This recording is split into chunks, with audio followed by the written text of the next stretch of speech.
The two sessions may be a long-expected annual gathering and maybe a reunion with the headline makers. Undoubtedly, the most important political events for the country. It's more like a meteor war. A good chance to meet old friends again. Well, for me, the two sessions is more like a meteor war, and the battlefield could be everywhere. You know, the great hall of the people, the meeting rooms, and even the corridors, the toilets, and the elevators. You have to have a very good pair of shoes. You have to keep thinking, keep talking, keep writing, and keep running. This year, deputies of the National People's Congress will discuss a plan that is important for ordinary Chinese people and the world.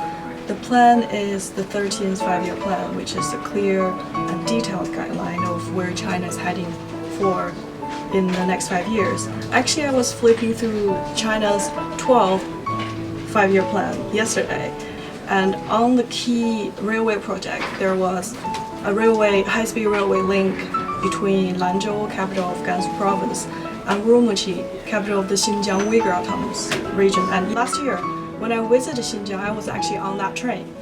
It's really great to see how China put the words in the plan into reality. This year's two sessions, I'll focus on Internet Plus.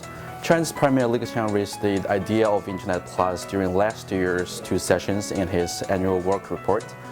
I think Internet Plus will be a huge idea in China, especially when the Chinese economy goes slow. And lots of companies like Apple, Xiaomi, and Microsoft, Huawei, are all talking about Internet Plus. They're talking about how this strategy, national strategy actually, will help them to grow their own business in China.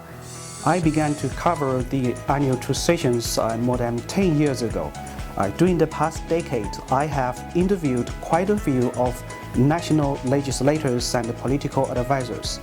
I remembered I once interviewed a lawmaker who came up with a proposal to end the country's one-child policy. Another political advisor suggested that the rights of the migrant farmers should be protected. As usual, the GDP growth target will still be a focus of the two sessions, and I will watch closely on government measures to support and to help to realize these targets. And also, a new hot topic of this two sessions is supply side reform, and we will see how this reform will perform this year. I believe this year in particular, there will be millions of viewers who throw their attention on the Chinese government work report, which is usually delivered in March the 5th. There are also foreign reporters focusing on China's military and diplomatic agendas.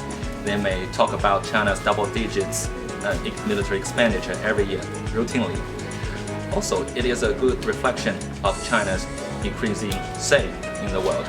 This year, I'm going to find out how the northeast provinces like Jilin plan to carry out the supply side reforms, how they can transform and develop in the next 5 years. The next 5 years will be a very critical stage for China to avoid the middle income trap. Our China Daily New Media Group will creatively utilize advanced technologies to report two sessions this year. 360 panoramic images will be offered at that days, which allows you to be immersed in a seamless 360 visual environment. Very interested in how China is going to effectively help people from those ethnic areas getting out of poverty. Potential risks in the financial sector. I will focus on the foreign talents and their lives in China. And how can they contribute to China's growing economy?